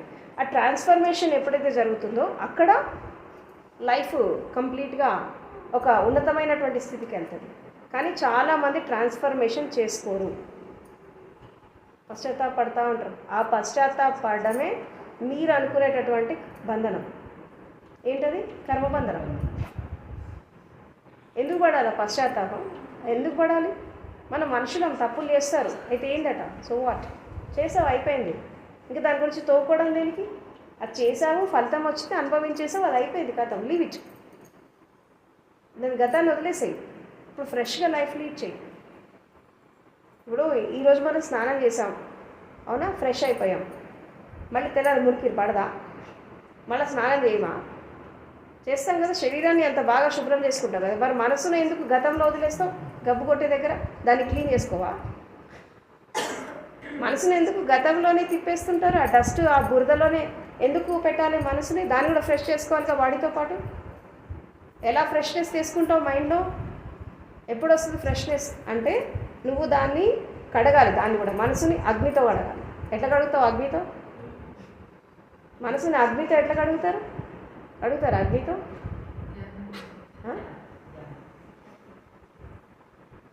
మనసుని అగ్నితో ఎట్లా కడుగుతారమ్మా? కడగాలి, అగ్నితో కడిగితే క్లీన్ అవుతుంది, లేకుంటే కాదు. ఏంటి ఆ ఫైర్? ఇంకా ఇంకేంటి? ఇంకా చెప్పండి. ఇంకా అది కూడా కాదు, నెక్స్ట్ చెప్పండి. మనసుని కడగాలంటే ఒకే ఒక అగ్ని ఏంటంటే సాక్షి. సాక్షి అంటే జాగృతి, సాక్షి. గతంలో చేసిన తప్పులు నువ్వు మళ్ళీ రిపీట్ చేయకుండా ఉండాలి. నీకేం కావాలా? అవేర్నెస్ కావాలి. అవేర్నెస్ ఉన్నప్పుడు నువ్వేం చేస్తావు? విట్నెస్ చేస్తావు. జరిగే ప్రతిదాన్ని చూస్తూ చూస్తూ చేస్తూ ఉంటావు. కానీ తప్పు చేయవిగా. మనిషి ఎందుకు తప్పు చేస్తాడు అంటే అజాగృతిలో ఉన్నప్పుడు, అన్కాన్షియస్ స్టేట్లో ఉన్నప్పుడు, క్షణికావేశంలో తప్పు చేస్తాడు. ఈవెన్ మంచి కూడా అజాగృతిలో ఉన్నప్పుడే చేస్తారు, చెడు కూడా కాదు, మంచి కూడా అజాగృతిలోనే చేస్తారు. సో ఎప్పుడైతే నువ్వు ఈ జాగృతిలోకి వచ్చేస్తావో, సాక్షితత్వంలోకి వచ్చేస్తావో, సాక్షి అనేది అగ్నిలాగా పనిచేస్తుంది, మొత్తం కాల్చేస్తుంది. It's a fire. లోపల అంధకారం ఉంది, అంధకారం చూస్తే ఏడుస్తా కూర్చుంటావా? నీ ఇల్లు ఉంది, నువ్వు 10 రోజులు లేవు, ఇల్లంతా చీకటి అయిపోయింది, ఆ చీకట్లోనే ఉండిపోతావా? ఇల్లంతా చెత్త చెదారం ఉంది, ఆ చెత్తలోనే ఉండిపోతావా? ఇల్లు క్లీన్ చేసుకోవా? దీపం వెలిగించవా? మరి శరీరం కూడా ఇల్లే కదా, దీన్ని ఎందుకు చెత్తలో ఉంచుతారు? దీన్ని ఎందుకు గతంలో ఉంచుతారు? ఇది కూడా క్లీన్ చేసుకోవాలి కదా. క్లీన్ చేసుకోవాలా? ఇక్కడ దీపాన్ని వెలిగించాలి. ఏంటి ఆ దీపం అంటే జాగృతి. జాగృతి దీపాన్ని వెలిగించినప్పుడు అప్పుడు సాక్షి అనేది ఒక అఖండంలాగా వెలిగినప్పుడు అప్పుడు అన్నీ వెళ్ళిపోతూ ఉంటాయి, మొత్తం వెళ్ళిపోతాయి. నువ్వు ప్యూర్ అయిపోతావు, ప్యూరిటీ వచ్చేస్తుంది లోపల, నిర్మలత్వం వస్తుంది, పవిత్రత వస్తుంది, అన్నీ వచ్చేస్తాయి. ఆ నిర్మలత్వము పవిత్రతనే గాడ్లీనెస్. దైవత్వం అంటే ఏంటో తెలుసా మీకు? నిర్మలత్వము, పవిత్రత, that is the godliness. Purity and sensitiveness, సంవేదనశీలత, అది గాడ్లీనెస్. అది మెల్లమెల్లగా ఇంకా విరాట్ రూపం దాల్చినప్పుడు అక్కడి నుంచి ఇంకా ముందుకెళ్తారు. సో ఇది జ్ఞానోదయం అంటే చాలా సింపుల్. ఏం చేసుకోవాలా? నీ లోపల ఉండే ఫెమినైన్ ఎనర్జీ మస్కులైన్ ఎనర్జీతో ఒకటి కావాలి. అంటే శరీరం అనేది కరిగిపోయి సూక్ష్మమైపోయి ఆ లోపల ఉండే చైతన్యంతో ఒకటైపోయినప్పుడు అప్పుడు ఇంకా శరీరము, ఇది మనసు, ఇది ఇంద్రియాలు, ఇది చైతన్యం నువ్వు విడదీయలేవు, మొత్తం కాన్షియస్నెస్ అయిపోతుంది. అండ్ ఇది ఈ కాన్షియస్నెస్ సూపర్ కాన్షియస్నెస్తో ఒకటైపోతుంది. దాన్నే మనం ఏమంటాం? ఎన్లైటన్మెంట్ అంటాం. సో ఈరోజు సద్గురు ఓషో ఎన్లైటన్మెంట్ డే సందర్భంగా నేను ఇచ్చే మెసేజ్ ఒకటే, ఏంటి అంటే మానవ జన్మ వచ్చింది, కింద పడుతూ పైన పడుతూ మంచి చేస్తూ చెడు చేస్తూ వచ్చారు ఈ స్టేజ్ వరకు. ఇప్పుడు జీవితాన్ని మార్చుకోవాలా, ట్రాన్స్ఫర్మేషన్ జరగాలి. ఒక లక్ష్యాన్ని పెట్టుకొని జీవించండి, జీవితంలో ఒక గోల్ని పెట్టుకొని జీవించండి. ఎప్పుడైతే మీరు ఒక జ్ఞానోదయం అనేది మీ లక్ష్యం అయితే, ముక్తి మోక్షం పొందడం మీ లక్ష్యం అయితే, మీకు ఆటోమేటిక్గా దాన్ని అందుకుంటారు. కానీ అది కూడా ఎవరో చెప్పారని కాదు, మిమ్మల్ని మీరు సెల్ఫ్ చెక్ చేసుకోవాలి. ప్రతి సాధకుడు సెల్ఫ్ చెక్ చేసుకోవాలి. నిజంగా నాకు అది కావాలా? నా మనసు ఏం కోరుకుంటుంది? నా జీవితం ఏం కోరుకుంటుంది? నేను ఎవరో చెప్పారని దాన్ని యాక్టింగ్ చేస్తున్నానా? ఏదో చెప్పారని నేను కావాలని కోరుకుంటున్నానా? లేకపోతే నిజంగా నా లోపల ఆ ఫైర్ ఉందా అది కావాలని? నా లోపల ఆ తపన ఏంటుంది అది కావాలని? ఒక్కసారి సెల్ఫ్ చెక్ చేసుకుంటే మీకుండే తపన, మీ సంకల్ప బలం, మీ లోపల ఉండే దీక్ష, దక్షత, ఇది మిమ్మల్ని ముందుకు నడిపిస్తుంది. సో నా అనుభవంతో చెప్తున్నా నేను, నిజంగా మనిషికి జ్ఞానోదయం లక్ష్యంగా వెళ్ళిన వాళ్ళకి జ్ఞానోదయం పొందడము ఎక్కువ టైం పట్టదు. నేను 3 monthsలో అందుకున్నా. అవునా? నా అనుభవంతో మీరు చెప్పినప్పుడు మీరు 3 weeksలో అందుకోవాలి. అవునా? ఇప్పుడు ఓషోకి ఆయనకు 10 సంవత్సరాలు పట్టింది అనుకో, ఆయన కాలానికి నా కాలానికి తేడా ఉందిగా. నేను ఇంకా అడ్వాన్స్ కదా. అవునా? అడ్వాన్స్ అంటే నేను 3 monthsలో అందుకున్నా, నాకంటే మీరు అడ్వాన్స్ కదా. ఆర్టిఫిషియల్ ఇంటెలిజెన్స్ ఏరియాలో ఉన్నారు కదా, మీరు ఎన్ని రోజులు అందుకోవాలా? 3 weeksలో అందుకోవాలి. మీకు గట్స్ ఉంటే అందుకోండి. అది పెద్ద కష్టమైన పని కాదు, ఎందుకంటే నీ లోపల ఉండే తత్వము, నీ జీవితంలో ఉండే తత్వము, అది ఎక్కడో దూరం నుంచి తెచ్చుకోవట్లా. Already it's there, just you have to discover, అంతే. ఆ డిస్కవర్ చేయడానికి మీరు ఎంత టైం తీసుకుంటారు అనేది మీ మీద డిపెండ్ అయి ఉంటుంది. 1 dayనా, 3 weeksా, 3 monthsా, లేదంటే హోల్ లైఫ్ తీసుకుంటారా? It's your decision. ఓకే.